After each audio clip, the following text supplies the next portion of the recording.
அன்பான தேவஜனமே, இந்த நாளிலும் உங்கள் மத்தியிலும் தேவனுடைய ஊழியத்தை நிறைவேற்ற எனக்கும் கிருபை பாராட்டினேன். தேவாதி தேவனை ஸ்தோத்திரிக்கிறேன். ஹல்லேலூயா, ஹல்லேலூயா.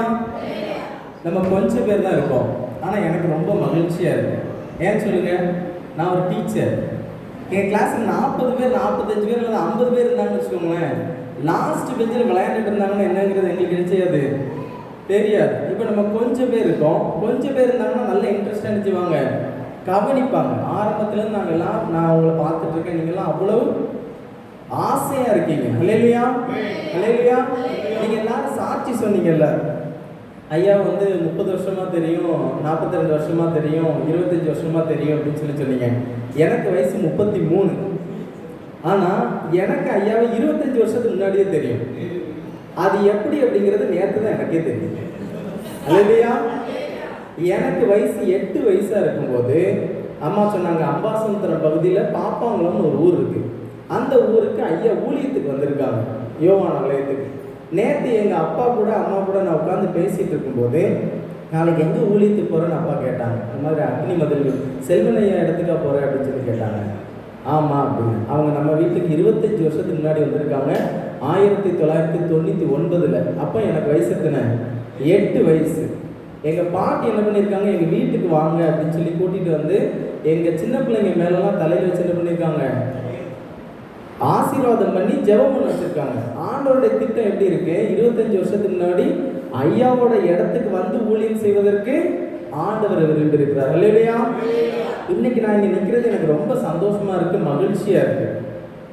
என்னுடைய அப்பாவுக்கு 1990ஆம் வருஷத்துல ஆண்டவர் இயேசு தொடுகிறார் அப்படிங்கிற ஊழியத்தை கொடுத்தாங்க. எங்கள் அப்பாவை தொடர்ந்து அவங்க இருக்காங்க, அந்த பகுதியில் ஊழியம் செஞ்சுட்டு இருக்காங்க. நான் இந்த பகுதியில் ஊழியம் செஞ்சுட்டு இருக்கேன். தமிழ்நாட்டில் எனக்கு பிடிக்காத 2 ஊர், ஒன்று சென்னை, இன்னொன்று பாவச்சத்திரம், சொரண்டை.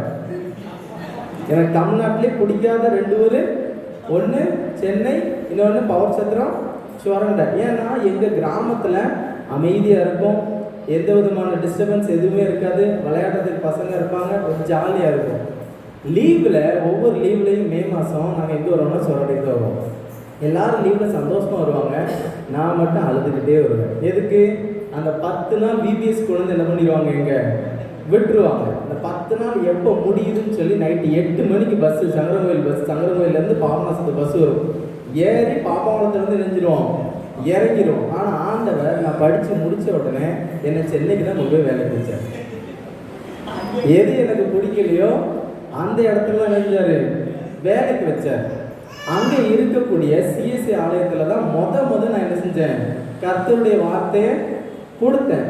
கொரோனா வந்ததுக்கப்புறம் ஆண்டவர் மறுபடியும் இங்கே கூட்டிகிட்டு வந்தார். அம்பாசமுத்திரம் பகுதியில் இருக்கக்கூடிய இடத்துல தான் என் ஒய்ஃபுக்கு டெலிவரி பார்க்கக்கூடிய சூழ்நிலை இருந்துச்சு. அங்கே பார்க்க முடியல. ஆண்டவர் நேரம் எங்கே கூப்பிட்டு வந்தார், சொரண்டை மகாலட்சுமி ஆஸ்பத்திரி கூப்பிட்டு வந்தார். கூப்பிட்டு வந்த உடனே எனக்கு இருந்த ஒரு 25 லட்சம் ரூபா பிரச்சனை மறுநாள் இணைஞ்சுது, சரியாயிட்டு. அவங்க உடனே ஃபோன் பண்ணி, தம்பி உங்களுக்கு தர வேண்டிய அமௌண்ட்டை கொஞ்சம் கொஞ்சமாக நெஞ்சிடுறேன், தந்துடுறேன் அப்படின்னு சொல்லிட்டு ஒரு 5 லட்ச ரூபா என்ன பண்ணிட்டாங்க, போட்டு விட்டாங்க. உடனே ஆண்டவர் ஆபிரகாமுக்கு எப்படி நீ தூர தேசத்துக்கு போன்னு சொல்லி ஆசீர்வாதம் கொடுத்தாரோ அதே மாதிரி நமக்கும் கொடுத்துருக்காருன்னு சொல்லி நான் என்ன பண்ணிட்டேன், அங்கே ஒரு வீடு வாடகைக்கு எடுத்து உட்காந்து ஆண்டவருடைய ஊழியத்தை இந்நாள் வரைக்கும் செஞ்சுக்கிட்டு இருக்கேன். என்னுடைய குடும்பத்துக்காகவும் எங்களுடைய ஊழியங்களுக்காகவும் ஜெபிச்சுக்கொள்ளுங்க. நான் உங்ககிட்ட காணிக்க கேட்க மாட்டேன், காசு தாங்க எதுவுமே கேட்க மாட்டேன். நீங்கள் செய்யக்கூடிய ஒரே ஒரு வேலை எனக்காண்டி ஜெபம் பண்ணுங்க. அதை மட்டும் என்ன செய்யுங்க, ஜெபம் பண்ணுங்க. ஏன் நம்ம ஜெபம் பண்ணணும்னு சொல்கிறோம்? பிரசங்கியின் புஸ்தகம் 3ஆம் அதிகாரம் 12ஆம் வசனம் எடுத்து வாசிங்க. பிரசங்கியின் புஸ்தகம் 3ஆம் அதிகாரம் 12ஆம் வசனம். மகிழ்ச்சியாக இருப்பதும் உயிரோடு இருக்கையில் நன்மை செய்வதுமே அல்லாமல் வேறொரு நன்மையும் மனுஷனுக்கு வேற நன்மை கிடையாது. 2 நன்மை தான். ஒன்று என்ன சொல்லுங்க, மகிழ்ச்சியாக இருக்கணும், உயிரோடு இருக்கையில் நன்மை செய்யணும். இயேசு கிறிஸ்துவான அந்த பூமியில இருக்கும்போது நன்மை செய்கிறவராக சுற்றிச்சிருந்தார் என்று அப்போஸ்தலர் 10ஆம் அதிகாரம் 38ஆம் வசனம் சொல்கிறது. இயேசுவை பின்பற்றக்கூடிய நாமும் மற்றவர்களுக்கு நன்மை செய்கிறவர்களா இருக்கணும். ஹல்லேலூயா. நன்மை செய்கிறவர்களா இருக்கலாமா? ஏன்னா தாவீது தன்னுடைய வாழ்க்கையில மிகப்பெரிய போராட்டம், கஷ்டம் எல்லாத்தையுமே சந்திச்சுட்டு பைபிள்ல எல்லா வசனங்கள், நிறைய வசனங்கள் எல்லாம் எழுதியிருந்தாலும் ஒவ்வொரு வசனங்கள் ஒவ்வொருவருக்கும் ஆசீர்வாதத்தை கொடுக்கு. ஆனா ஒரே ஒரு வசனம் மட்டும் நம்ம எல்லாருக்கும் அது பொருந்தும். ஏன் தெரியுமா அந்த வசனம் எல்லாருக்கும் பொருந்தும்னு சொல்றேன்? எடுத்து வாசிங்க. 2 சாமுவேலின் புஸ்தகம் 7ஆம் அதிகாரம் 18ஆம் வசனம். 2 சாமுவேலின் புஸ்தகம் 7ஆம் அதிகாரம் 18ஆம் வசனம். இதை எல்லாரும் சொல்லலாம். எல்லாருக்கும் இந்த வார்த்தையை சொல்றதுக்கு தகுதி இருக்கு. யாருக்கும் தகுதி இல்லை அப்படிங்கிறது என்ன செய்யாது, கிடையாது. எல்லாரும் இந்த வார்த்தையை சொல்லலாம். வாசிங்க யாராவது ஒருத்தர். அப்பொழுது தாவீது ராஜா உட்பிரவேசித்து கர்த்தருடைய சமூகத்திலிருந்து கர்த்தராகிய ஆண்டவரே, தேவரீர் என்னை இதுவரைக்கும் கொண்டு வந்ததற்கு நான் எம்மாத்திரம், என் வீடும் எம்மாத்திரம். நம்ம எல்லாரும் இந்த வசனத்தை சொல்றது நமக்கு தகுதி இருக்குதானே? இவ்வளவு தூரம், இவ்வளவு நாள் நான் அழிச்சு போயிடுவேன், நான் கீழே விழுந்து போயிடுவேன், இனிமே இந்த குடும்பம் எந்திரிக்காதுன்னு சொல்லி நினைச்சவங்க மத்தியில என்னை இவ்வளவு தூரம் நீங்க கூட்டிட்டு வந்ததற்கு நான் எம்மாத்திரம். ஏன்னா ஆண்டவர் நம்ம மண்ணினால உருவாக்கினாரு, அவருடைய நாசியின் சுவாசத்தை நமக்கு கொடுத்திருக்காரு. அப்படிப்பட்ட தேவன் நம்மையும் நம்முடைய வீட்டையும் இதனால் வரைக்கும் கூட்டிட்டு வந்ததற்கு நாம் எம்மாத்திரம். ஆண்டவர்கிட்ட எப்போதும் நம்ம சொல்லக்கூடிய காரியம் என்ன சொல்லணும் சொல்லுங்க? ஆண்டவரே, நான் எம்மாத்திரம். நான் அக்கிரமம் செஞ்சிருக்கேன், நான் பாவம் செஞ்சிருக்கேன், நான் பண்ணாத அட்டூழியங்களே கிடையாது, ஆனாலும் என்னை கிருபையாய் நடத்தி வந்திருக்கிறேன். இதுவரைக்கும் என்னை நடத்தி வந்ததற்கு நான் எம்மாத்திரம். ஹல்லேலூயா, ஹல்லேலூயா. கண்களை மூடி ஒரு விசை நம் தேவாதி தேவனை நோக்கி, கர்த்தர் நம்மை நாள் வரைக்கும் நடத்தி வந்திருக்கிறார், என்று நம்மை சுகபத்திரமாய் பாதுகாத்து வந்திருக்கிறார். எந்த சூழ்நிலையாக இருந்தாலும் சரி, எந்த பிரச்சனை போராட்டமாக இருந்தாலும் சரி, அவர் நம்மை பாதுகாத்து வந்திருக்கக்கூடிய தேவன். இளைப்பாறுதல் தரும் தேவா, கலைத்தோரை தேற்றிடுமே. இளைப்பாறுதல் தரும் தேவா, கலைத்தோரை தேற்றிடுமே. சிலுவை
சமூகத்தில் நாங்கள் காத்திருக்கிறோம். எங்களுக்கு என்ன வார்த்தையும் என்ன ஆசீர்வாதத்தையும் நீர் வைத்திருக்கிறீரோ அதை எங்களுக்கு தந்து ஆசீர்வதியும். வந்திருக்கக்கூடிய ஒவ்வொரு பிள்ளைகளும் வெறுமையாய் போகாதபடிக்கு உம்முடைய ஆசீர்வாதத்தினாலும் உம்முடைய ஐஸ்வர்யத்தினாலும் நிரப்பும். இயேசு ஜெபிக்கிறோம் எங்கள் ஜீவனுள்ள நல்ல பிதாவே, ஆமென். கிறிஸ்துவுக்குள் அன்பான தேவ ஜனமே, எங்களுடைய ஊழியத்தின் பெயர் இயேசு தொடுகிறார் ஊழியங்கள். என்ன சொல்லுங்க? இயேசு தொடுகிறார் ஊழியங்கள். கிட்டத்தட்ட ஒரு 30 வருஷத்துக்கு மேலே நடத்திக்கிட்டு இருக்கேன். என்னுடைய ஊழியங்களுக்காக நல்லா ஜெபித்துக் கொள்ளுங்கள். என்னுடைய பேர் சாம் அலெக்சாண்டர். நான் ஒரு ஆசிரியராக இருக்கிறேன். கர்த்தருடைய சமூகத்தில் இந்த அழைப்பு எனக்கு 2 மாதத்துக்கு முன்னதாக கிடைச்சது. இந்த அக்னி மதில் ஊழியங்களும் எங்களுக்கு இன்றும் வாய்ப்பளித்த ஐயா செல்வனையா அவர்களுக்கும் அம்மாவுக்கும் அதை ஏற்பாடு செய்த அக்காவுக்கும் என்னுடைய நன்றியை நான் தெரிவித்துக் கொள்கிறேன். அல்லேலூயா, அல்லேலூயா. செய்திக்கு போவதற்கு முன்பதாக நம்மளை இப்போ என்ன பண்ண போகிறோம்? ஆசீர்வதிக்க போகிறோம். எல்லாரும் நம்முடைய தலைகளுக்கு நேராக கை வச்சுக்கோங்க. அப்படியே 3 யோவான் புஸ்தகம் 2ஆம் வசனத்தின்படி எல்லாரும் சேர்ந்து சொல்லுவோம். பிரியமானவனே, நம்மளே என்ன சொல்லிக்கணும்? பிரியமானவனே, பிரியமானவனே, உன் ஆத்மா வாழ்வது போல நீ எல்லாவற்றிலும் வாழ்ந்து சுகமாயிருக்க வேண்டுகிறேன். அல்லேலூயா. கர்த்தர் தாமே உங்களை சுகமாய் தங்க பண்ணுவாராக. இந்த நாளிலும் நாம் தியானிக்கும்படியாக எடுத்துக்கொள்ளப்பட்ட வேத வசனம் தானியேலின் புஸ்தகம் 3ஆம் அதிகாரம் 17ஆம் வசனத்தின் முதல் வரியை மாத்திரம் ஒருவர் சத்தமாக வாசிப்போம். தானியேலின் புஸ்தகம் 3ஆம் அதிகாரம் 17ஆம் வசனத்தின் முதல் வரி. போதும். நாங்கள் ஆராதிக்கிற எங்கள் தேவன். நாம் கர்த்தருடைய சமூகத்தில் உட்கார்ந்து, கர்த்தாவே, நம்முடைய பிள்ளைகளுக்கு நான் என்ன வார்த்தையை கொடுக்க வேண்டும், லெந்து நாளாக இருக்கிறது என்று சொல்லி கர்த்தரிடத்தில் காத்திருந்த போது அநேக சிலுவையை பற்றிய உபதேசங்களை அநேக ஊழியர்கள் கொடுத்து கொண்டிருக்கிறார்கள். ஆனாலும் நான் எப்படிப்பட்டவர், ஆராதிக்கக்கூடிய தேவன் எப்படிப்பட்டவர் என்பதை என்னுடைய பிள்ளைகளுக்கு நீ காட்டிக்கொடு என்று தேவனாகிய கர்த்தர் சொன்னார். தானியேல் 3 ராஜாக்களிடத்தில் வேலை செய்தவன். யாரிடத்துல வேலை செய்தான் சொல்லுங்க? 3 ராஜாக்களிடத்தில் வேலை செய்தான்.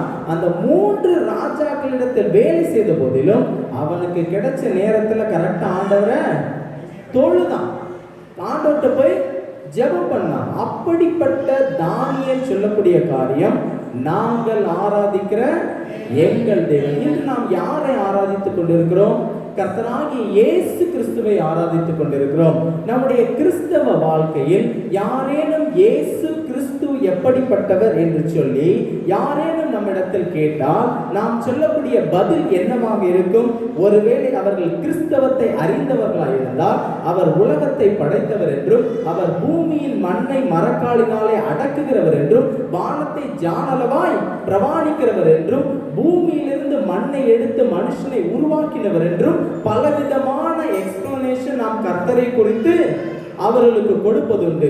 ஒருவேளை புறஜாதி மக்கள், தேவனை அறியாத மக்கள், நீங்கள் ஆராதிக்கிற தேவன், நீங்கள் வணங்கக்கூடிய இயேசு கிறிஸ்துவானவர் எப்படிப்பட்டவர் என்று நம்மிடத்தில் கேட்டால், அவர் பாவங்களையும் அக்கிரமங்களையும் மன்னிக்கிறவர், நமக்காகவும் நம்முடைய பாவங்களுக்காகவும் சிலுவையில் மரித்தவர், உன்னுடைய அக்கிரமத்திற்காகவும் உன்னுடைய மீறுதலுக்காகவும் நீ செய்த சகல பாவத்திற்காகவும் தன்னையே ஜீவ பலியாக கொடுத்தவர் என்று நாம சொல்லுவோம்.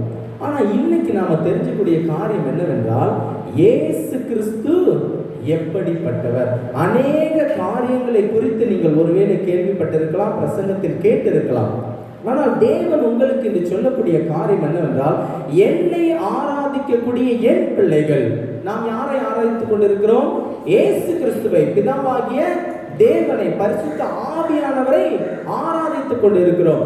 அப்படி ஆராதனை செய்யக்கூடிய இயேசு எப்படிப்பட்டவர்? இன்று நாம் தெரிந்து கொள்ளக்கூடிய காரியம் என்னவென்றால், இயேசு எப்படிப்பட்டவர். முதலாவது காரியம், லூக்கா எழுதின சுவிசேஷம் 19ஆம் அதிகாரம் 1 முதல் 5 வசனங்களில் இயேசு கிறிஸ்துவானவர் ஒரு காரியத்தை செய்கிறார். இயேசு கிறிஸ்து இந்த பூமியிலே 33 வருட காலம் உயிரோடு இருந்தார்.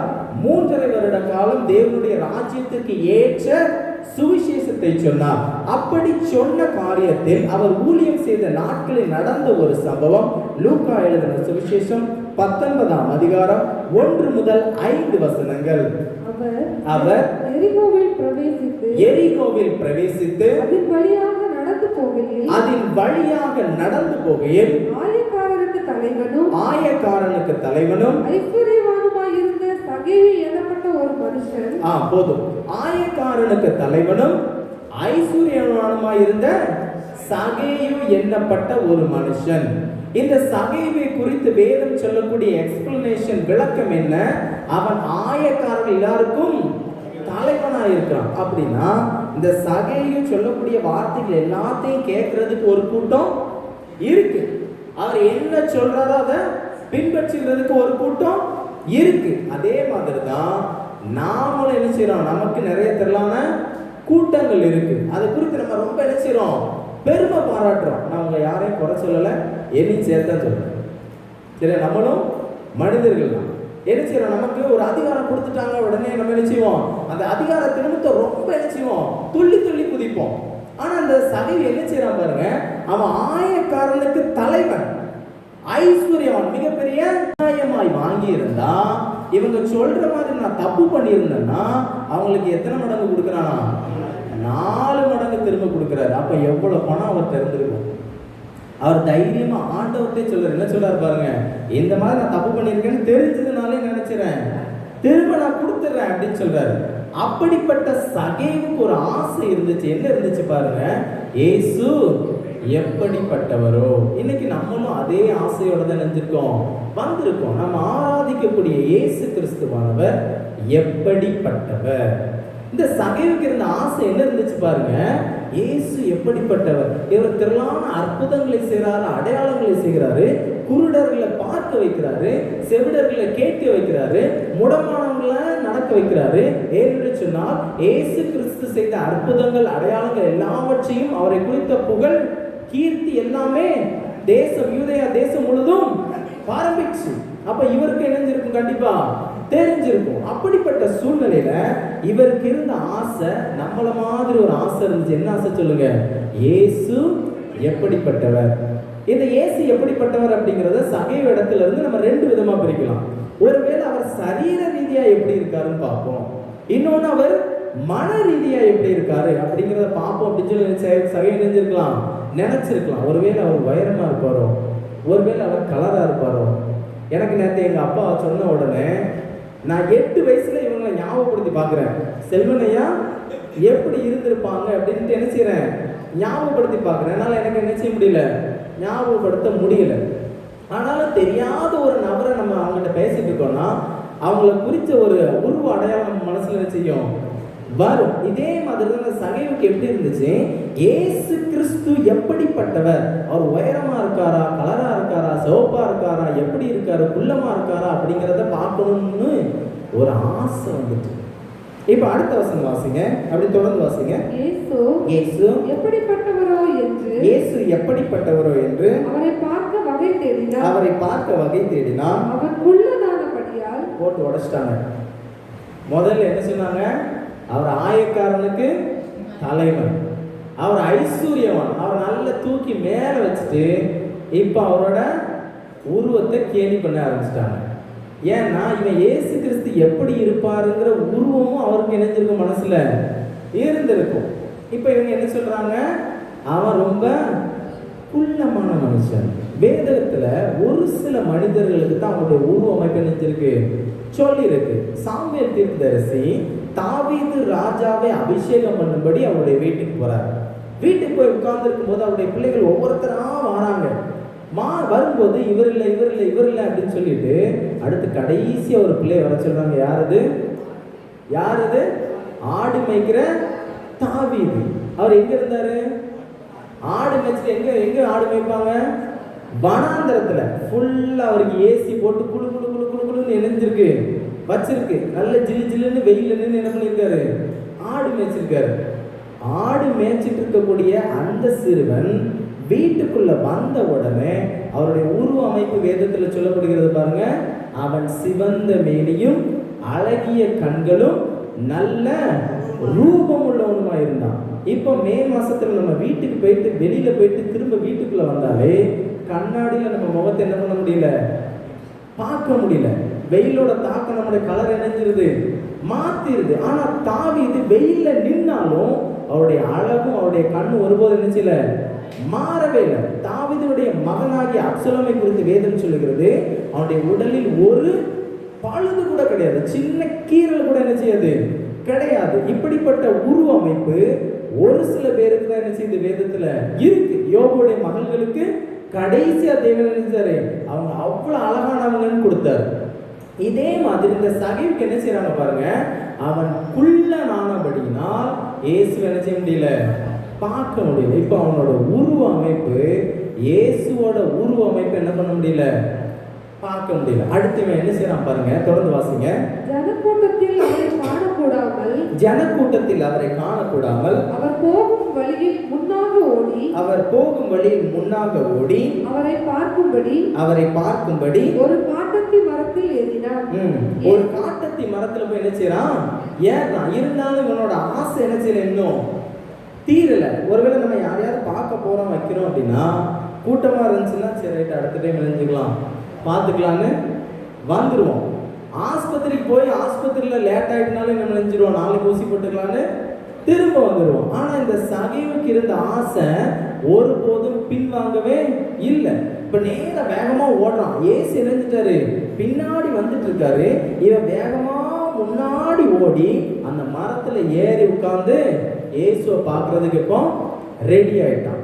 இப்போ இயேசுவை பார்க்கறதுக்கு இவனுக்கு வாய்ப்பு இணைஞ்சிட்டு கிடைச்சிட்டு 90% அவனுடைய ஆசை பூர்த்தி ஆயிட்டு. எப்படி இயேசு எப்படி இருப்பார் அப்படிங்கிறத மரத்து மேல ஏறின்னு நினைஞ்சிடலாம், பார்த்துடலாம். ஊர்ல ஏதாவது விசேஷம் நடந்துச்சுன்னா மோஸ்ட்லி நம்ம வீட்டு மாடியில தான் பார்ப்போம்.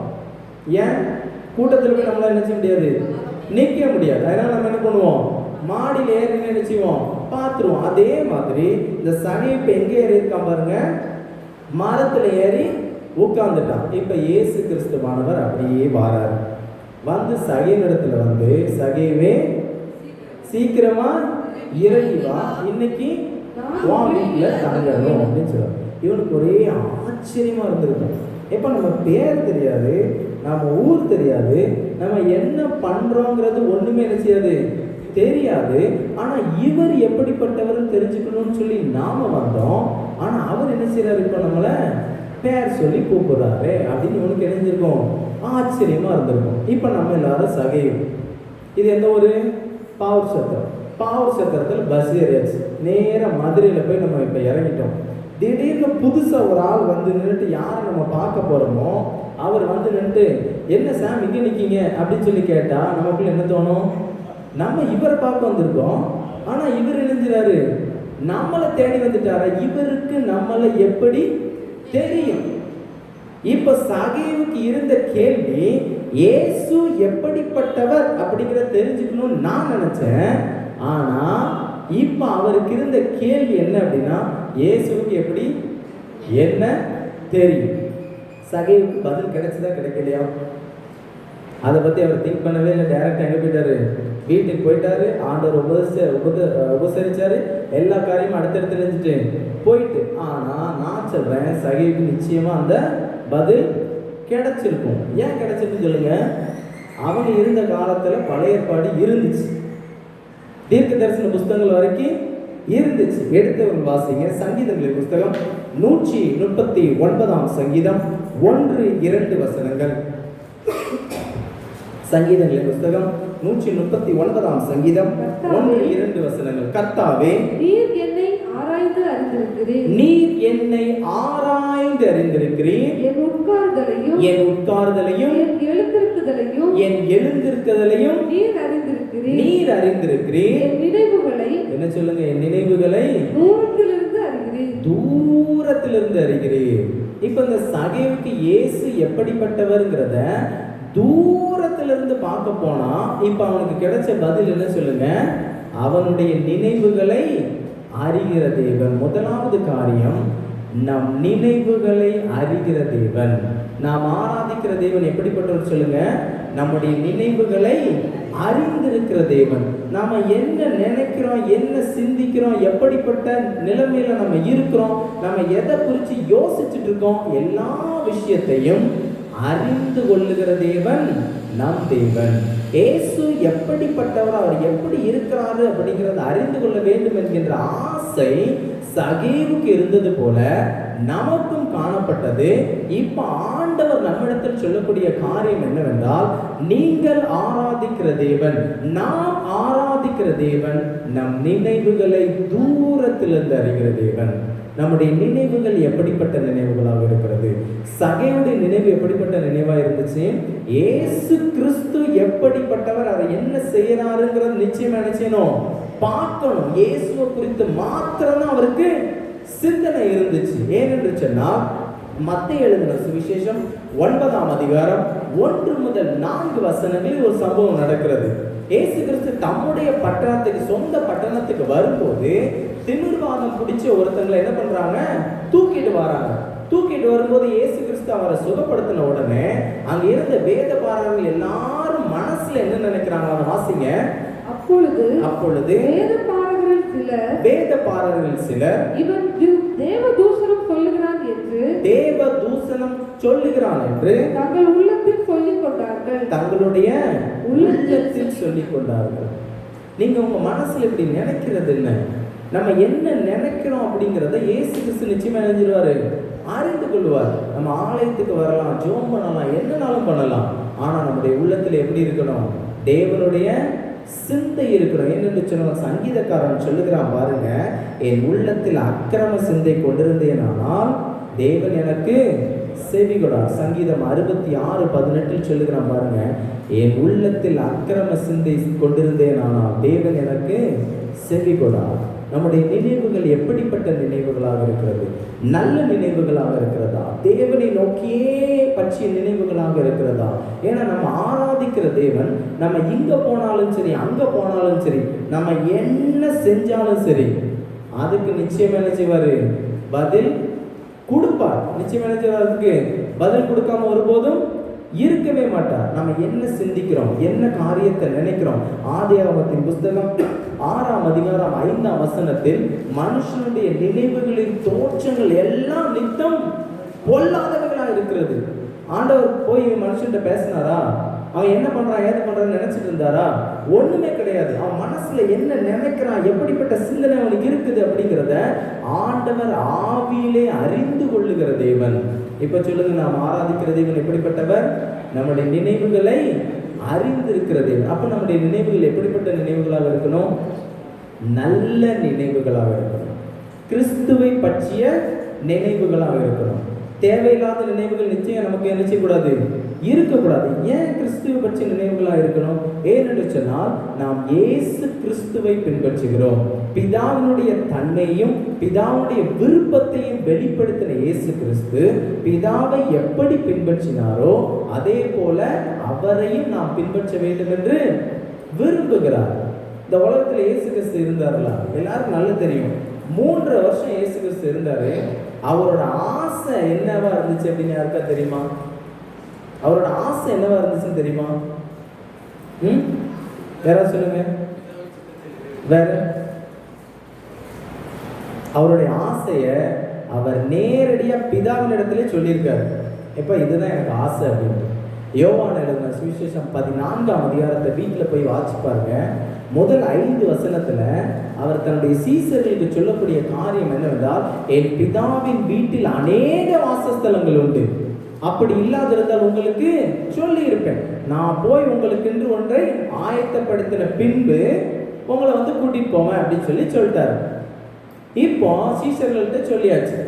சொன்ன இயேசு கிறிஸ்து நமக்காக பிதாவின் இடத்தில் வேண்டுதல் செய்கிறது யோவான் 17ஆம் அதிகாரத்தில் இருக்கு. 17ஆம் அதிகாரத்துல கடைசி 5 வசனங்களை வாசிங்க. உம்முடைய மகிமையை என்னை பின்பற்றுகிற எல்லாருக்கும் நான் கொடுத்தேன்னு சொல்லிட்டு எல்லாரும் நம்ம சொல்லுவோம், அவர் நமக்காக பலியானார், நமக்காக ரத்தம் கொடுத்தார், நமக்காக ஆணியில அடிக்கப்பட்டார், வச்சாரு. இதெல்லாம் அவருடைய அன்பை வெளிப்படுத்துது. ஆனாலும் அவருடைய அன்பு என்னவாக இருந்ததுன்னு அவர் வாயை திறந்து பிதாவிடத்தில் சொல்றாரு பாருங்க, என்னை பின்பற்றுகிற இவர்களும் நான் எங்கே இருக்கிறேனோ அவர்கள் என்னுடனே கூட இருக்க விரும்புகிறேன். என்னை பின்பற்றக்கூடிய என் சீஷர்கள் என்னை பின்பற்றக்கூடிய இந்த புறஜாதி ஜனங்கள், என்னை பின்பற்றக்கூடிய இந்த அறியாமையின் இருளில் இருக்கக்கூடிய ஜனங்கள், நான் எங்க இருக்கணும் அங்க இவர்களும் என்னோடு கூட இருக்க விரும்புகிறேன். அப்படின்னு என்ன அர்த்தம்? பரலோக ராஜ்யத்துக்கு இயேசு கிறிஸ்துவை பின்பற்ற எல்லாரும் அவர் கூட இருக்கணும்னு அவரு ஆசைப்படுறாரு. அவருடைய நினைவு எப்படிப்பட்ட நினைவா இருந்துச்சு? அவருடைய நினைக்கிறது எல்லாமே நம்மளை குறித்த நினைவாக தான் இருந்துச்சு. ஆனா நம்முடைய நினைவு எப்படி இருக்கு? திடீர்னு இன்னைக்கு குழு கட்டணும், நாளைக்கு என்ன செஞ்சிடணும், வாசல்ல வந்து நின்றுவான், நம்ம என்ன செய்யறது, நாளைக்கு வேலைக்கு போகணும். பிரதானமா பெண்களுக்கு இருக்கக்கூடிய மிகப்பெரிய பிரச்சனை நைட்டு என்ன சாப்பாடு செய்யறது. உண்மையில என் மனைவி என்கிட்ட மறக்காம கேட்கக்கூடிய ஒரு கொஸ்டின், எப்ப நைட்டு என்ன சாப்பாடு செய்யணும். இது பெரிய பிரச்சனை. நம்முடைய நினைவு எப்போது யாரை குறித்து இருக்கணும்?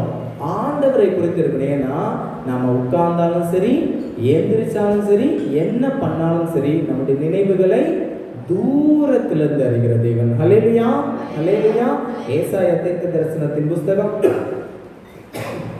66ஆம் அதிகாரம் 18 சொல்லுகிறது, நான் அவருடைய கிரியைகளையும் அவருடைய நினைவுகளையும் அறிந்திருக்கிறேன். நம்ம என்ன நினைக்கிறோம், என்ன செய்யறோம் அப்படிங்கறத நிச்சயமா ஆண்டவருக்கு தெரியும். ஆண்டவருக்கு தெரியாம இருக்காது. முதலாவது காரியம் சொல்லுங்க, கர்த்தர் நாம் ஆராதிக்கிற தேவன் எப்படிப்பட்டவர்? நம்முடைய நினைவுகளை அறிந்திருக்கிற தேவன். இரண்டாவது காரியம், சங்கீதங்களின் புஸ்தகம் 23ஆம் சங்கீதம் 5ஆம் வசனம். எல்லாருக்கும் தெரிந்த ஒரு பகுதி. சங்கீதங்களின் புஸ்தகம் 23ஆம் சங்கீதம் 5ஆம் வசனம். உன் சத்துருக்களுக்கு முன்பதாக நீர் எனக்கு ஒரு பந்தியை ஆயத்தப்படுத்தி என் தலையை எண்ணெயால் அபிஷேகம் பண்ணுகிறேன். என் பாத்திரம் நிரம்பி வழிகிறது. இரண்டாவது காரியம், நாம் ஆராதிக்கிற தேவன் எப்படிப்பட்டவர் என்றால், நம்முடைய சத்துருக்களுக்கு முன்பதாக நம்முடைய தலையை உயர்த்துகிற தேவன். நம்ம அநேகர் துன்பப்படுத்தலாம், நம்ம அநேகர் என்ன செய்யலாம், வெட்கத்திற்கு உட்படுத்தலாம். இந்த குடும்பம் எந்திரிச்சிடவே கூடாது, இவ என்ன செஞ்சிடக்கூடாது, இனிமே வாழ்க்கையில இவ எந்திரிச்சு தேவனுடைய ஆலயத்திற்கு போய்விடக்கூடாது, இவனுடைய பிள்ளைகள் நாசமாய் போக வேண்டும். யாரெல்லாம் இவர்களுக்கு விரோதமாக எழும்புகிறார்களோ அவர்கள் எல்லாரும் கூடயும் சேர்ந்து ஒரு ஜனக்கூட்டம் நமக்கு விரோதமாக எழுப்பி நின்றாலும் சரி, நீங்கள் வாழக்கூடாது, நீங்கள் இந்த தேசத்தில் ஆளக்கூடாது, உங்களுடைய பிள்ளைகள் இங்கு நல்ல நிலைமையில் இருக்கக்கூடாது என்று யாரெல்லாம் நினைத்தார்களோ அந்த சத்துருக்களுக்கு முன்பதாக ஒரு பந்தியை ஆயத்தப்படுத்துகிற தேவன். தாவீது ராஜா சொல்லுகிறான் பாருங்க, சங்கீதம் 3ஆம் சங்கீதம் 1ஆம் வசனத்துல சொல்றான் பாருங்க, கர்த்தாவே என்னுடைய சத்துருக்கள் எவ்வளவாய் பெருகி இருக்கிறார்கள், முகாந்திரம் இல்லாமல் என்னை பகைக்கிறார்கள். எப்ப என் சத்துரு எவ்வளவா பெருகி நிற்கிறான் பாருங்க. என்ன காரணம்னே தெரியாம என்ன செய்யறான், பகைக்கிறான். நம்ம வேலை பார்க்குற இடத்துலையும் சரி, நம்ம இருக்கக்கூடிய இடத்துலையும் சரி, நம்முடைய கணவனானாலும் சரி, மனைவி ஆனாலும் சரி, நம்ம எவ்வளவாக வேதனைப்படுத்தினாலும் கர்த்தர் என்று சொல்லக்கூடிய காரியம், என்னை ஆராதிக்கிற உன்னை உன் சத்துருக்களுக்கு முன்பதாக உன் தலையை உயர்த்துவேன். ஹல்லேலூயா, ஹல்லேலூயா. யாரெல்லாம் விசுவாசிக்கிறீங்க சொல்லுங்க. ஏன்னா ஆண்டவர் நம் தலையை நிச்சயம் உயர்த்துகிற தேவன் என்று சொன்னால், நாம் ஆராதிக்கிற தேவன் நம்முடைய சத்துருக்களுக்கு முன்பதாக நமக்கு ஒரு எழுப்பி நிற்கிறாங்களோ, யாரெல்லாம் நமக்கு விரோதமாக எழுப்பி நின்று இவன் அழிந்து விட வேண்டும் என்று நினைக்கிறார்களோ அவங்க எல்லாத்துக்கும் முன்பதாக தேவன் ஒரு பந்தியை ஆயத்தப்படுத்துகிறார். நமக்கு எல்லாருக்கும் தெரிந்த ஒரு மனிதன், எனக்கு வேதத்திலே ரொம்ப பிடிச்ச ஒரு மனுஷன் யார் தெரியுமா? ஒன்று தாவீது, இன்னொன்று பவுல். தாவீது எதுக்காக எனக்கு ரொம்ப பிடிக்கும் அப்படின்னா, சவுல் பண்ண பாவத்தை விட அதிகமான பாவம் யார் பண்ணியிருக்கா? தாவீது பண்ணியிருக்காரு. இது வேதத்துல இருக்கு. ஆனா சவுல் ஆண்டவர்கிட்ட போய் ஒப்புரவாகல, ஆனா தாவீது எல்லா நேரத்திலையும் போய் ஆண்டவர்கிட்ட ஒப்புரவாயிட்டார். இந்த தாவீது மிகப்பெரிய ராஜா, அவருக்கு போர்ச்சேவர்கள் உண்டு, 100 அதிபதி உண்டு. அவருடைய செல்வாக்கு நிமித்தம் கடல் வழியாக கேதுரு மரங்களையும் மச்சு பாவதற்கு பலவிதமான பலகைகளையும் வேறு தேசத்திலிருந்து சாலமோன் ராஜாக்கு கொடுக்கப்பட்டது. அப்படிப்பட்ட செல்வாக்கு மிகுந்த தாவீது ராஜா எங்க போய் இருந்தாரு சொல்லுங்க? அரண்மனையில் இருந்தாரா? எங்க இருந்தாரு? வனாந்திரத்தில் இருந்தார்.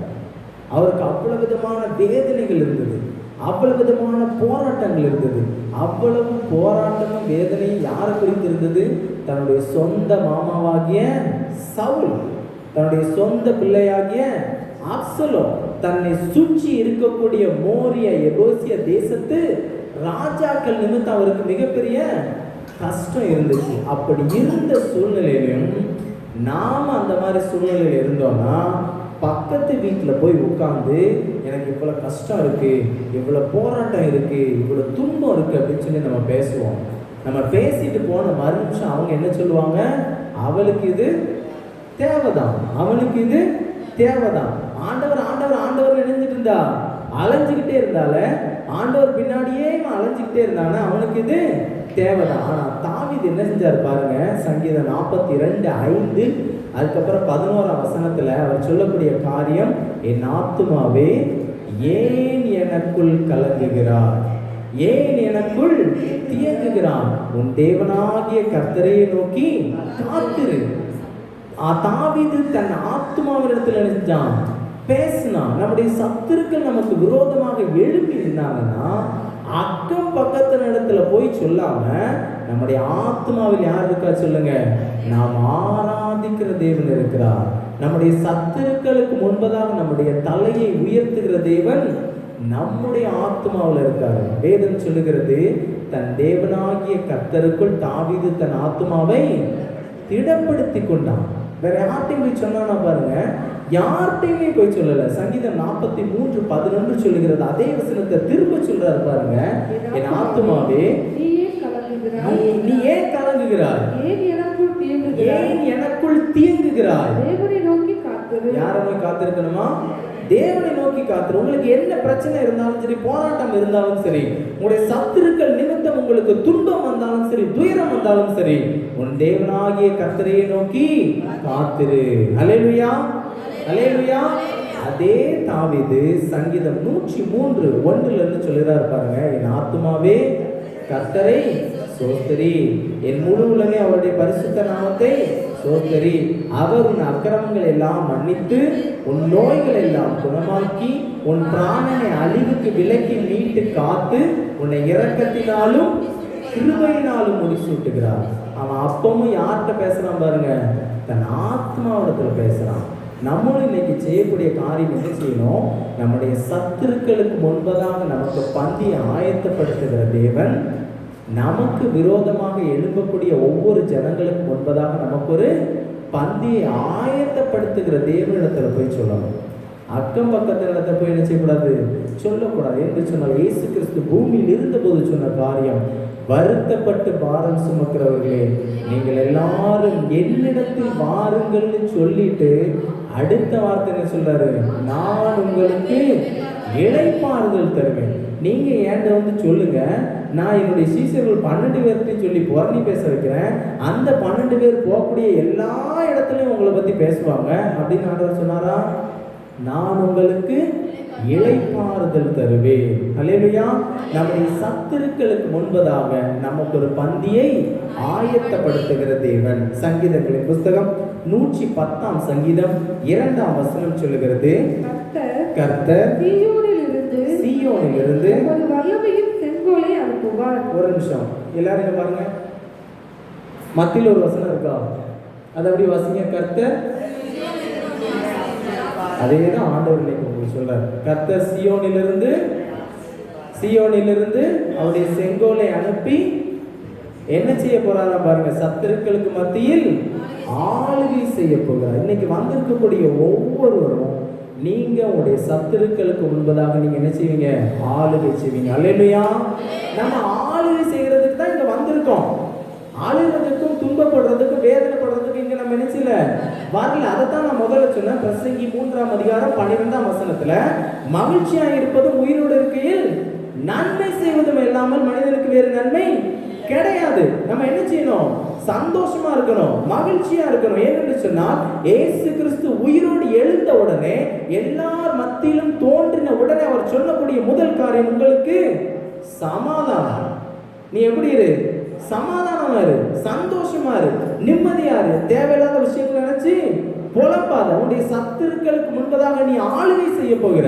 உன்னுடைய சத்துருக்கள் யாரெல்லாம் உன்னை துன்பப்படுத்தினார்களோ, யாரெல்லாம் உன்னை வேதனைப்படுத்தினார்களோ, யாரெல்லாம் நீ அழிந்து போக வேண்டும் என்று நினைத்தார்களோ, யாரெல்லாம் நீ எழுந்து நிற்கக்கூடாது என்று நினைத்தார்களோ, அவர்கள் மத்தியில் நான் உனக்கு ஒரு பந்தியை ஆயத்தப்படுத்துகிறேன். எல்லாரும் நின்று வேடிக்கை பார்ப்பாங்க. பார்க்கும்போது சொல்லுவாங்க, என்ன அந்த குடும்பம் விழுந்து போகும், எழுந்து போகும், இனிமே எந்திரிக்காதுன்னு நினைச்ச ஒரே கூட்டமா இருக்க, என்ன இப்படி இருக்கு அப்படின்னு சொல்லி அவங்க என்ன செய்வாங்க, வேதனைப்படுவாங்க. ஆண்டவர் உடனே அபிஷேகத்தை எடுத்து உங்க தலையில வச்சு அப்படி ஆசீர்வதிப்பார். அப்படி வலிச்சு எங்க போகும், கீழே வரைக்கும் போகும். அல்லேலூயா. யோசேப்பு எகிப்து தேசத்துல இருந்தபோது அவனுக்கு 2 குமாரர்கள் பிறந்தாங்க. 2 குமாரர்கள் பிறக்கும் போது அவன் சொன்ன காரியம், கர்த்தர் என் தகப்பன் வீட்டையும் என் தாய் வீட்டையும் என்ன செஞ்சாரு, மறக்க பண்ணினான்னு சொல்லி மனாசே எப்ராயிம் என்ன செஞ்சான், பெயர் வச்சான். இஸ்ரவேல் ஜனங்களுடைய கோத்திரங்கள் பிரிக்கப்படும் போது யோசேப்புக்கு எத்தனை கோத்திரம் கொடுத்தாங்க, 2 கோத்திரம் கொடுத்தாங்க. எதுக்கு, தன்னுடைய பிள்ளைகளுக்கு கொடுக்கணும். ஆண்டவர் என்ன திட்டம் வச்சிருக்காரோ அதை உங்களுக்கு உங்களுடைய பிள்ளைகளுக்கு நிச்சயம் நினைச்சிருவாரு, கொடுத்துருவாரு. அல்லேலூயா. இப்பவும் நீங்க சொல்லுங்க, கர்த்தாவே என்னுடைய சத்துருக்கள் பலத்திருக்கிறார்கள் நீங்க சொன்னாலும் சரி, ஆண்டவர் சொல்லக்கூடிய காரியம் அவர்கள் பலத்து நல்லா தான் இருப்பாங்க. ஏன், நான் உன் தலையில அபிஷேகம் பண்ணும்போது அவங்க எல்லாரும் சுத்தி நின்று என்ன செய்யணும், வேடிக்கை பார்க்கணும். அல்லேலூயா. மீகாவின் புஸ்தகம் 7ஆம் அதிகாரம் 10ஆம் வசனம். கர்த்தர் நம்முடைய சத்துருக்களுக்கு என்னத்தை கொண்டு வருவார் பாருங்க. ஏன்னா நம்ம ஆராதிக்கிற தேவன் நம்ம சத்துருக்களுக்கு தான் நமக்கு ஒரு பந்தியை ஆயத்தப்படுத்துகிறது. மீகாவின் புஸ்தகம் 7ஆம் அதிகாரம் 10ஆம் வசனம். உன் தேவனாகிய கர்த்தர் எங்கே என்று என்னோட சொல்லுகிற என் சத்ருவானவள் அதை பார்க்கும்போது வெட்கம் அவளை மூடும். எதை பார்க்கும்போது, கர்த்தர் நம்முடைய தலையை உயர்த்தும் போது வெட்கம் அவளை மூடும். நான் பார்க்க மாட்டேன்பா. இன்னைக்கு அவங்க நல்ல நிலைமைக்கு வந்துட்டாங்க. அவங்க ஆராதிக்கிற இயேசு கிறிஸ்துவானவர் அவங்களை தூக்கி உயரத்தில் எழுந்துட்டாரு, வச்சுட்டாரு. நான் இனிமே என்ன செய்ய மாட்டேன், பார்க்க மாட்டேன். எனக்கு பார்க்கறதுக்கு சக்தி கிடையாதுன்னு சொல்லி ஊரை விட்டு எழுந்துருவாங்க, ஓடிடுவாங்க. அல்லேலூயா. இல்ல, என் சத்துருக்கு விரோதமா நான் தான் எழுப்பி நிற்பேன் அப்படின்னு சொன்னீங்கன்னா ஆண்டவர் என்ன சொல்றாரு, சரி நீ பார்த்துக்கோ, நான் நினைக்கிறேன் உட்கார்ந்துக்கிறேன். ஒரு வசனம் இருக்கு, எல்லாருக்கும் நல்ல தெரிஞ்ச வசனம். யாத்திராகமம் 14ஆம் அதிகாரம் 14ஆம் வசனத்துல, கர்த்தர் உங்களுக்காக யுத்தம் பண்ணுவார், நீங்கள் கர்த்தர் யுத்தம் பண்ணுவாருன்னு நம்ம சும்மா இருக்கணும். நம்ம யுத்தம் பண்ணோம்னா ஆண்டவர் இந்த வார்த்தையை மாற்றி சொல்லிடுவார், நீ உனக்காக யுத்தம் பண்ணு, நான் நமக்காக கர்த்தர் என்ன செய்யணும், யுத்தம் பண்ணணும். ஆண்டவர் யுத்தம் பண்ணாரா பண்ணலையா, நிச்சயமா பண்ணாரு. யாருக்கு, இஸ்ரவேல் ஜனங்களுக்கு நிச்சயம் இணைஞ்சார், ஆண்டவர் யுத்தம் பண்ணாரு. யாக்கோபு எழுதின பொதுவான நிருபம் 1ஆம் அதிகாரம் 20ஆம் வசனம் சொல்லுகிறது, மனுஷனுடைய கோபம் தேவனுடைய நீதியை நடப்பிக்க மாட்டாது. நீ கோபப்பட்டன்னா ஆண்டவர் சும்மா இருந்துருவாரு. உன் சத்துருக்கு விரோதமாக நீ எழுப்பி நின்னா எப்ப நீயே பார்த்துக்கோன்னு சொல்லி எழுந்துருவாரு, சும்மா இருந்துருவாரு. இஸ்ரவேல் ஜனங்கள் எகிப்து தேசத்திலிருந்து கானான் தேசத்துக்கு அப்படியே போய்கிட்டே இருக்காங்க. எல்லாம் நல்லா கவனிச்சுக்கோங்க. எகிப்துல இருந்து எங்க போறாங்க, கானான் தேசத்துக்கு போறாங்க. ரெபிதீம் அப்படிங்கிற இடத்துல அமலேக்கியர் வந்து அவங்க அப்படி மறிச்சிடுறாங்க. எல்லாருக்கும் இந்த பகுதி தெரிஞ்சிருக்கும். அமலேக்கியர் வந்து என்ன செய்றாங்க, மறிச்சு இனிமே நீங்க என்ன செய்யக்கூடாதுங்க, போகக்கூடாது, ஆசீர்வாதத்துக்கு நேரா நீங்க சுதந்திரிக்க என்ன செய்யக்கூடாது, போகக்கூடாதுன்னு சொல்லி ரெபிதீம் பகுதியில மறிச்ச உடனே ஆண்டவர் அவங்களுக்கு விரோதமா யுத்தத்தை என்ன செய்யறாரு, செயல்படுத்துறாரு. ஜெயிச்சிடுறாங்க, திரும்ப எல்லாமே போயிடுறாங்க, கானான் தேசத்துக்கு போயிடுறாங்க. அது இந்த சம்பவம் எல்லாம் முடிஞ்சு 450 வருஷம் ஆச்சு. எத்தனை வருஷம் ஆச்சு, 450 வருஷம் ஆச்சு. இப்போ சாமுவேல் தீர்க்கதரிசிட்ட ஆண்டவர் சொல்றாரு, என் ஜனங்கள் எகிப்திலிருந்து என்னுடைய ஆசீர்வாதத்தை சுதந்திரிக்கும்படி கானான் தேசத்துக்கு வந்துட்டு இருக்கும் போது ரெபிதீம்ல அமலேக்கியர்கள் அவர்களை வழிமறித்ததை நான் மனதிலே வைத்திருக்கிறேன். 2 சாமுவேல்ல நீங்க படிச்சு பாருங்க. ஆண்டவர் 450 வருஷம் இஸ்ரவேல் ஜனங்களுக்கு விரோதமாக எழும்பின அந்த அமலேக்கியரை குறித்து 450 வருஷம் மனசுல இருந்திருக்காரு, வச்சுட்டே இருந்திருக்காரு. வச்சுட்டே இருந்தவரு சாமுவேல் தீர்க்கதரிசிட்ட சொன்ன காரியம் என்ன தெரியுமா? சொன்ன காரியம், அங்க இருக்கக்கூடிய ஆடு மாடுகள், மிருக ஜீவன்கள், எந்த உயிர் அங்க நினைச்ச கூடாது, இருக்கக்கூடாது. ஆண்டோட கையில ஒப்பு கொடுத்துட்டோம்னா நமக்கு விரோதமாக எழும்புகிற யாரா இருந்தாலும் அவர்கள் அப்படி நினைஞ்சிருவாரு, சங்காரம் பண்ணிடுவாரு. நம்ம போய் அவங்களுக்கு விரோதமா எழுப்பி நின்னோம் அப்படின்னா டெம்பரவரியா மட்டும்தான் நமக்கு என்ன செய்யும், பலன் கிடைக்கும். இப்ப சொல்லுங்க, நம்ம ஆராதிக்கிற தேவன் எப்படிப்பட்ட தேவன்? நம்முடைய சத்துருக்களுக்கு முன்பதாக நம்முடைய தலையை உயர்த்துகிற தேவன். ஹல்லேலூயா. கடைசியாக வெளிப்படுத்தின விசேஷம் 22ஆம் அதிகாரம் 12ஆம் வசனம். இதோ சீக்கிரமாய் வருகிறேன், அவனவனுடைய கிரியைகளின்படி அவனவனுக்கு நான் அளிக்கும் பலன் என்னோட கூட வருகிறது. ஹல்லேலூயா. இதோ நான் சீக்கிரமாய் வருகிறேன். வாசிங்க. இதோ இதோ சீக்கிரமாய் வருகிறேன், அவனுடைய கிரியைகளின்படி அவனவனுக்கு நான் அளிக்கும் பலன் என்னோட கூட வருகிறது, என்னோடு கூட வருகிறது. நாம் ஆராதிக்கிற தேவன் எப்படிப்பட்ட தேவன் என்றால், நாம் செய்யக்கூடிய கிரியைகளுக்கு பலன் அளிக்கிற தேவன். பரலோகத்தில் இருக்கக்கூடிய பிதாவை மகிமைப்படுத்தும்படி உங்களுடைய கிரியைகள் நற்கிரியைகளாக இருக்க வேண்டும் என்று இயேசு கிறிஸ்துவானவர் அந்த பூமியில் இருந்தபோது சொன்னார். நாம என்ன கிரியைகளை செய்கிறோம், நம்முடைய சகோதரனா இருந்தாலும் சரி, நம்முடைய குடும்பத்தாரா இருந்தாலும் சரி, நம்ம அக்கம் பக்கத்தினரா இருந்தாலும் சரி, நம்மை சுற்றி இருக்கக்கூடிய எந்த ஜனங்களா இருந்தாலும் சரி, அவர்களுக்கு நாம் என்ன கிரியைகளை செய்கிறோம். நாம நல்ல கிரியைகளை செய்தோம்னா நிச்சயமா அதற்குரிய பலன் தேவனிடத்திலிருந்து நமக்கு கிடைக்கும். நாம தீய கிரியைகளை செஞ்சோம் அப்படின்னா நாம் ஆராதிக்கிற தேவன் நம் தீய கிரியைகளுக்கும் நிச்சயமான பலனை கொடுப்பார், நற்கிரியைகளுக்கும் நிச்சயமான பலனை கொடுப்பார் என்று சொன்னால், அவர் சொல்லக்கூடிய காரியம், நான் வரும்போது அவனுக்கு நான் அளிக்கக்கூடிய பலன் என்னோடு கூட வருகிறது. ஆண்டவர் சொல்லக்கூடிய காரியம் என்ன பாருங்க, நாம என்ன செய்யறோமோ அதுக்கான பலன் நிச்சயமா அவரோடு கூட வந்துட்டு இருக்கு. அதனால நிச்சயமா நம்ம என்ன செய்யணும், நற்கிரியைகளை மாத்திரம் தான் செய்யணும். நம்முடைய சகோதரன் நமக்கு விரோதமாக பாவம் செய்து ஒரே நாள்ல 7 முறை அவன் நம்ம இடத்தில் வந்து மனஸ்தாபப்பட்டாலும் எத்தனை முறை மன்னிக்கணும்? 7 முறையும் மன்னிக்கணும். 7 முறை அவனை என்ன செய்யணும், மன்னிக்கணும். நாம மன்னிக்கும் போது கர்த்தர் நமக்கு நற்கிரியைகளுக்கான பலன் தருவார். எப்படி நற்கிரியைக்கான பலன் நமக்கு கிடைக்கும்?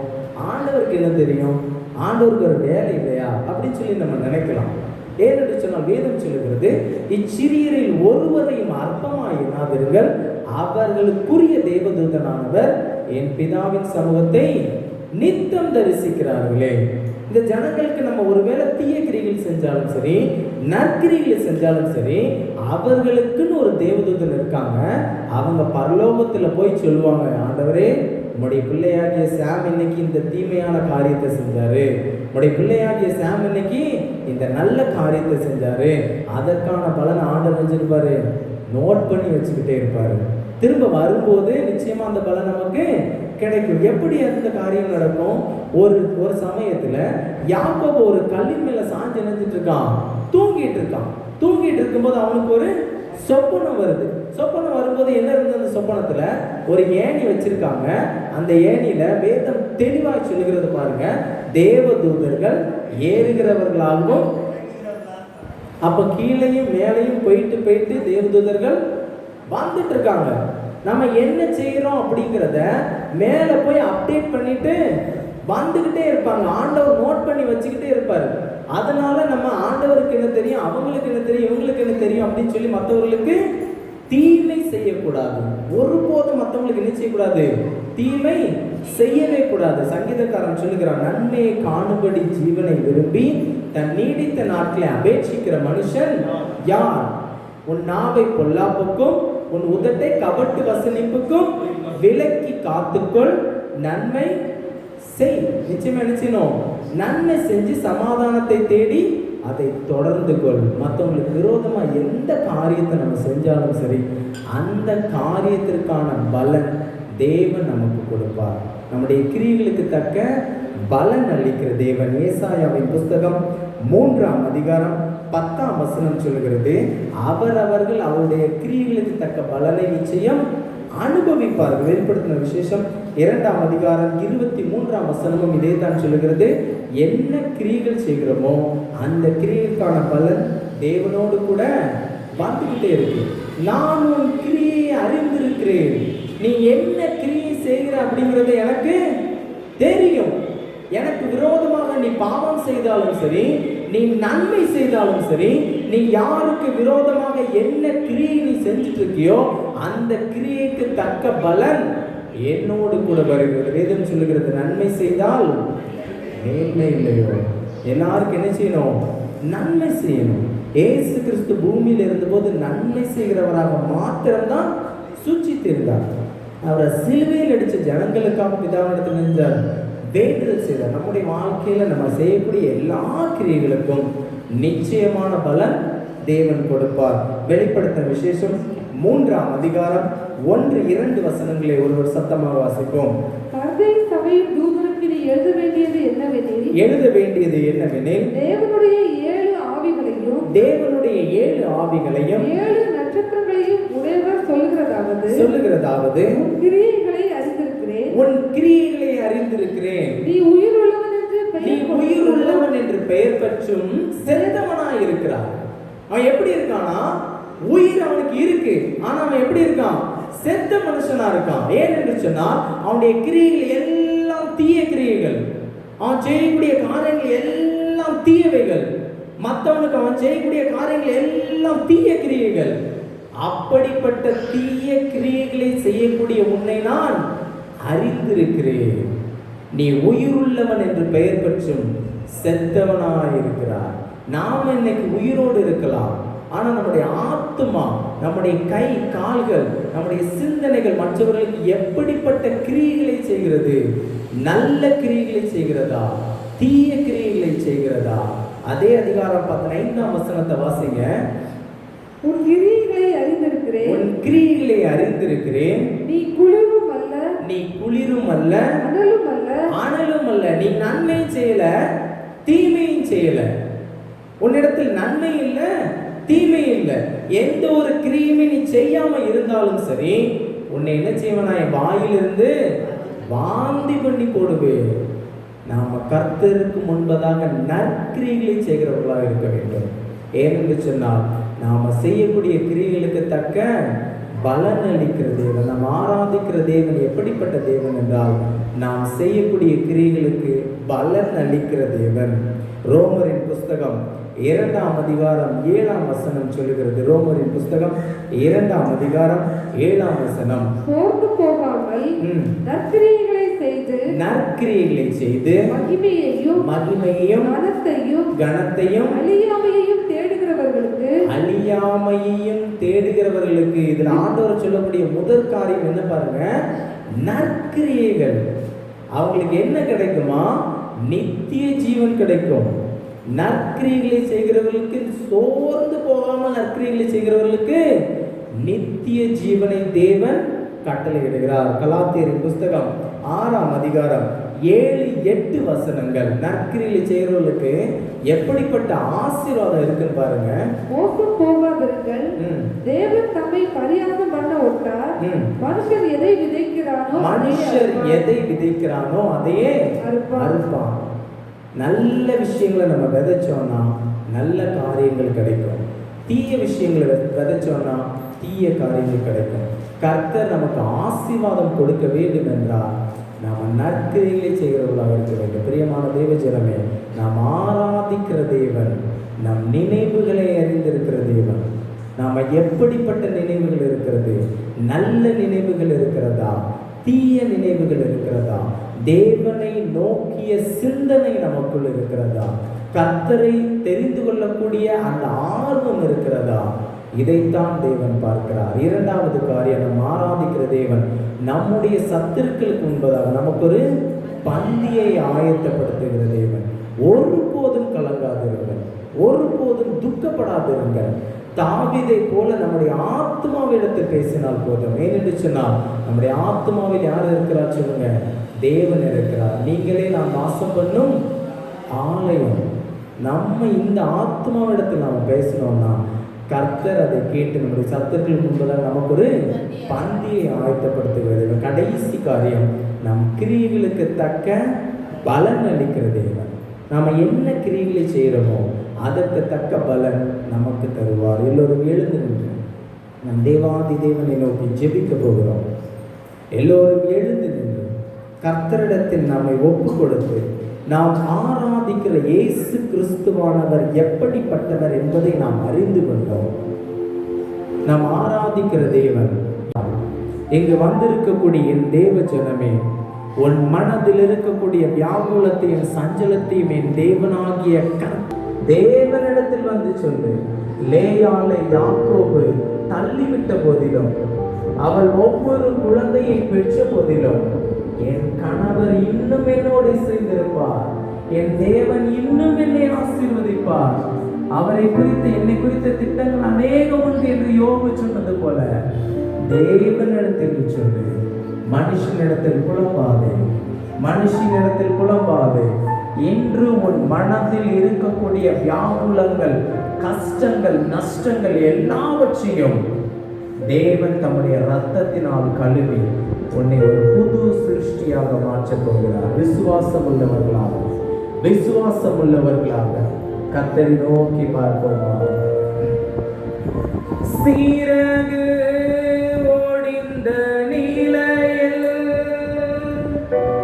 பறவை பறக்குமோ,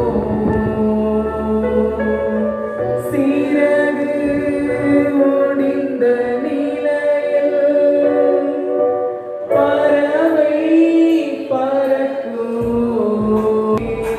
படகும் தப்புமோ,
நாம் நிற்பதும் நிர்மூலமாகாமல் இருப்பதும் தேவனுடைய சுத்த கிருபையாக இருக்கிறது என்று சொன்ன வார்த்தைகளை உம்முடைய சுத்த கிருபையினால் எங்களை நிலைநிறுத்த கிருபை கொடுத்த தயவுக்காக நன்றி செலுத்துகிறோம் அப்பா.